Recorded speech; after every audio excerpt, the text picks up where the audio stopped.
To election matters now. This weekend marks the second last registration weekend ahead of the much anticipated local government elections in November. Let's look now at the preparations for this final voter station registration drive. We speak to the IEC's electoral officer in KwaZulu-Natal, Ntombifuthi Masinga. Good evening to you and thank you so much for your time. How are the preparations going? So far, so good, Wongi, where the inclement weather that we were worried about seems to be holding up. So we're quite optimistic that things are going to go well tomorrow. And what about, just take us through the registration, the voter registration, stations.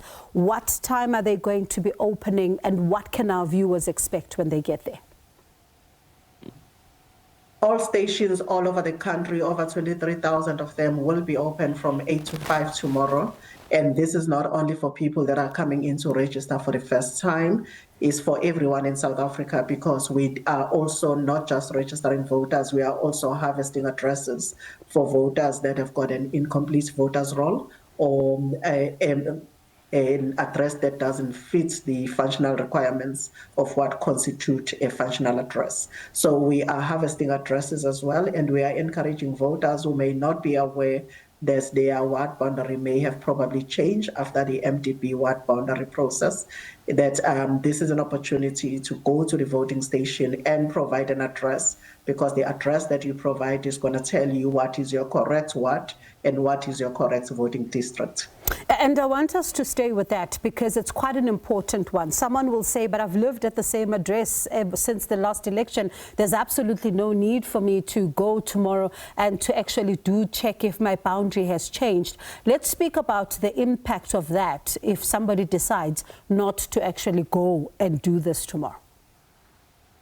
You're absolutely correct, Bongiwe. That's the most important aspect of why we have the registration weekend and why we have the online platform that's available 24/7.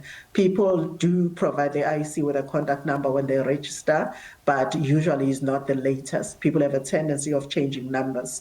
But what we did as the commission is that we sent push messages to everyone who stays in a ward whose boundary has changed, or a voting district whose boundary has changed, advising them that they need to provide us with their latest address so that we make sure that we put them in the correct segment of the voters' roll. But because not everyone retains the same number and not everyone monitors their email addresses, they may not have received that message. And we do not want people to get disappointed on election day by showing up at an incorrect voting station. Because unfortunately for local government, it's not like national and provincial elections in 2024, where you could apply to the commission and request to vote outside of your ward, VD, municipality, or even province. For local government, you register where you reside and you only vote where you are registered. So your name will only appear on your ward segment of the voters' roll. And if you happen to be outside of your residential address and outside of your VD and ward, unfortunately, you won't be able to vote.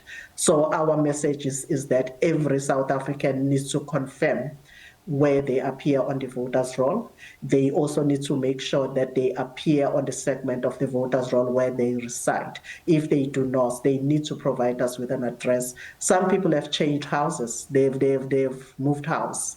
It's important that they provide us with their latest address, because we don't want them showing up in a ward and not being able to vote on election day. And when we then look at perhaps someone who's watching us tonight who says that I've applied for my identity document, I only have a temporary one, or someone who says that they might need to get their identity document, how are you working around someone like that? Okay, what is important is that if you have lost your ID document or you don't have it back yet, the Department of Home Affairs is going to be open the entire weekend, same hours as us. They'll open from 8 to 5, and people can go and apply for a temporary ID certificate, which is useful and acceptable for the purposes of registration and voting for as long as it's still valid. So if you have misplaced your ID document, it's important that you can start at the Home Affairs offices and apply for a temporary ID certificate, which we can then use for the purposes of registration. So people shouldn't stay at home because they don't have an ID or they've applied and it hasn't come back yet, you are able to get a temporary ID certificate on the spot at Home Affairs offices tomorrow and Sunday between the hours of 8 and 5 p.m. So what happens then, maybe for someone who says they want to stick to the online process post this weekend? The online registration platform is going to remain open. What is important is that we expect that any time after this registration weekend, the COGTA minister at national level is going to proclaim the election date, which is actually publishing it on the government gazette. On that day at midnight, the voters' roll is going to close. And our online registration platform will also shut down on the day because that will be officially opening the candidate nomination season. And we can't start that process with the voters' roll still live. So anytime after this weekend, we expect that the minister is going to do the proclamation. So in terms of the registration weekend, this is the final one. But after the weekend, the online platform will remain open 24/7 for anyone who may not have time to go to the voting stations over the weekend. Anything that you can do at the voting station, you can also do on our online platform. So they can either update their address, but if you've never been to our platform before, it's register2vote.elections.org.za. And when you go there, you can go there either to register for the first time or to update your details on the voters roll or update your contact number. If you're going to be going online, you need to make sure that you have a copy of your ID document or smart card or temporary ID certificates on your phone because we will be expected to upload it. And you need to have a telephone number or a cell phone number where we can send an OTP to verify that it is you. And you can do everything that you can do at the voting station from the comfort of your home. And the other important thing is that since the first registration weekend, accessing our online platform is now 0 rated, and you don't have to have data to be able to access the Register to Vote platform. And again, is the convenience of that facility being available 24/7.